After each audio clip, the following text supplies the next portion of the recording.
వ్యవసాయ క్షేత్రము ఈ ఊర్మిళక్క గారిది. గత 15 సంవత్సరాలుగా ఇక్కడ సేంద్రియ వ్యవసాయం చేస్తున్నారు.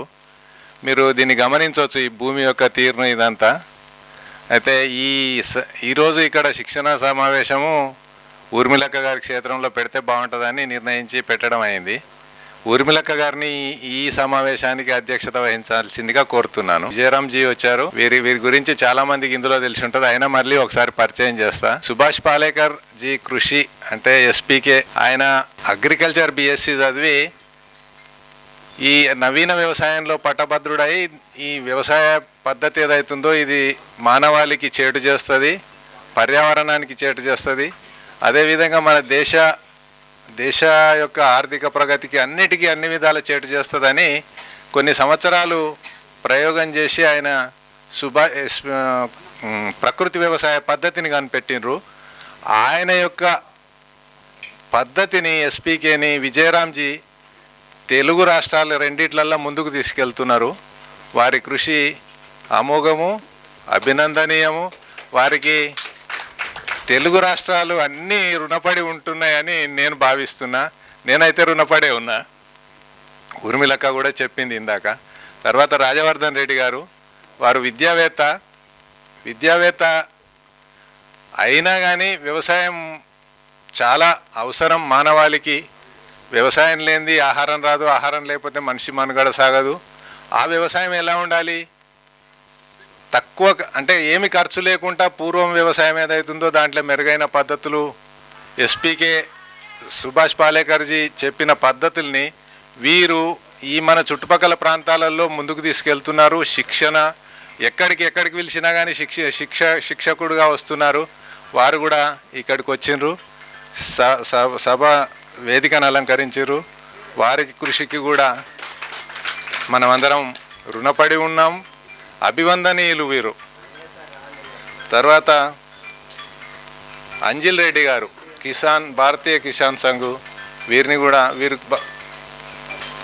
భారతీయ కిసాన్ సంఘ్ యొక్క కార్యక్రమాలు మన జిల్లాలో ముందుకు తీసుకెళ్తున్నారు. రైతుల సంక్షేమము, కరెంటు సమస్యలు, ఇలాంటి సమస్యల మీద వీరు పరిష్కార మార్గాలను ప్రభుత్వ యంత్రాంగం ద్వారా పొందడానికి, రైతులను జాగృతం చేయడానికి వీరు ప్రయత్నం చేస్తున్నారు. వీరిని కూడా వేదిక మీదకి రమ్మంటున్నాను. కొత్త ప్రకాష్ రెడ్డి గారు వీరు వ్యవసాయదారుడు. చిన్నప్పుడు ఈయన ఎంఎస్సి అగ్రికల్చర్ 1984లో అయిపోయింది. అంటే ఇప్పటికీ 40 ఏండ్ల కింద ఎంఎస్సి అగ్రికల్చర్ చేశారు.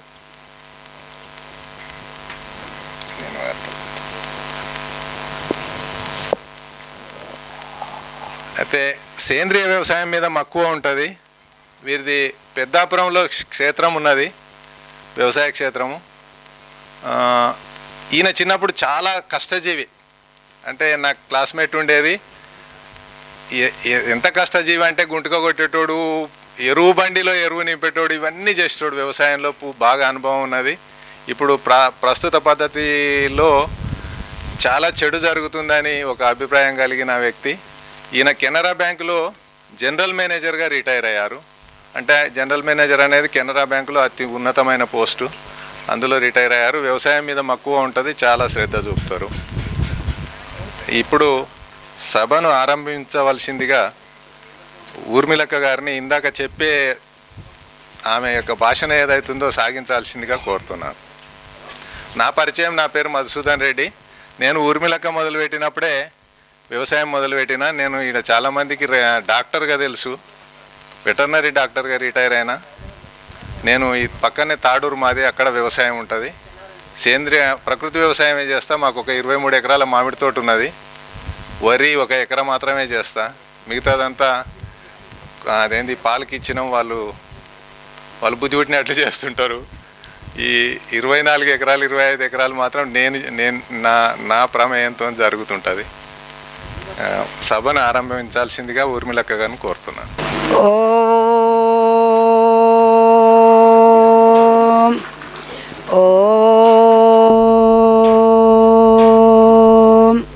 విశ్వాని దేవ సవితరుదురితాని పరాసువా యద్భద్రం తన్న ఆసువా. ఓం. వచ్చిన మహాత్ములందరికీ హృదయపూర్వక నమస్కారములు. సామాన్యులే ఇక్కడికి రారు. ఎంతో వృద్ధుండి వాళ్ళకి ఎంతో జ్ఞానం ఉన్న వాళ్ళైతేనే ఇక్కడికి వచ్చి చెప్పగలుగుతారు, వినగలుగుతారు, చేయగలుగుతారు. నేను 42 సంవత్సరాలు హైదరాబాద్లో ఉన్నా, నాకేమీ తెలియదు. నేను ఎప్పుడు అనుకునేది మా కాలనీ చాలా నిశ్శబ్దంగా ఉంటుంది, యోగా చెప్తుంది, ధ్యానం చేస్తారు, నేను ఈ కాలనీ నుంచి పోను అనుకునేది. విజయరామ్ గారు ఏం చేశారంటే 2011లో సుభాష్ పాలేకర్ గారిని తీసుకొచ్చి తీసుకొచ్చినప్పుడు మాతాజీ అని మాతా యోగి నిర్మల భారతి అని మాకు ఒక స్త్రీ శక్తి సంఘటన ఉంది నారాయణగూడలో. ఆమె నన్ను అక్కడికి తీసుకెళ్ళిన తర్వాత నన్ను ఊరికి పంపించిండంటే విజయరామరావే. అక్కడ ఎంత మంచి సంకల్పం అంటే ఆయనకి ఎన్ని దండాలు పెట్టినా ఎంత శ్రమ చేసినా కూడా తక్కువే. సుభాష్ పాలేకర్ గారు చెప్పే ప్రతి విషయములో ఎంత అర్థం ఉందో చెప్పలేము. 2011లో విజయరామ్ గారు సుభాష్ పాలేకర్ను హైదరాబాద్కు తీసుకొచ్చాడు. మాకు ఒక రూమ్ ఇచ్చాడు. 5 రోజులు అక్కడ ఉన్నాను. చెప్పినవన్నీ రాసుకున్నాను. వచ్చి ఇక్కడ చేస్తే ఒక పిచ్చివాళ్ళలాగా చూశారు నన్ను. అయినా కానీ ఏమనుకునేదంటే నేను తృప్తి కొరకు చేస్తున్నా, అందరి గురించి చేస్తలేను అని అనుకునేది. విజయరామరావు గారికి ఎన్ని ఇప్పుడు ఒక చెట్టు తొవ్వలో తీస్తున్నారు అనుకోండి, దానికి ఎన్ని వేలు ఖర్చు. కానీ ఓ జేసీబీ తెస్తాడు, ఒక లారీ తెస్తాడు, దాన్ని తీస్తాడు, ఇంకొక జాగలో నాటుతాడు. కానీ చెట్టు కొట్టడం అంటే అతనికి ఇష్టం ఉండదు, చెట్టును చాదడం అంటే తనకు చాలా ఇష్టం. ఎన్నో మంచి పనులు చేస్తాడన్నమాట, చెప్పలేనన్ని మంచి పనులు చేస్తాడు. అతని జీవితం మొత్తం ఈ పనులకే సరిపోతుంటుంది. మట్టి ఎంత విలువైనదో, మట్టిలో ఎన్ని పోషకాలు ఉన్నాయో, మట్టిని అంటే అంత విలువైన మట్టిని మనము తినే ఆహారము, వజ్రాలు, వైడూర్యాలు, నీళ్ళు, పెట్రోలు సర్వము భూమిల నుంచే వస్తున్నాయి. నువ్వే పదార్థము తిన్నా భూమిల నుంచి వచ్చిందే తింటున్నాము. ఆ ఆహారము తిని ఈ శరీరాన్ని వేయించి ఏం చేస్తున్నామంటే మట్టికి విషమిస్తున్నాము.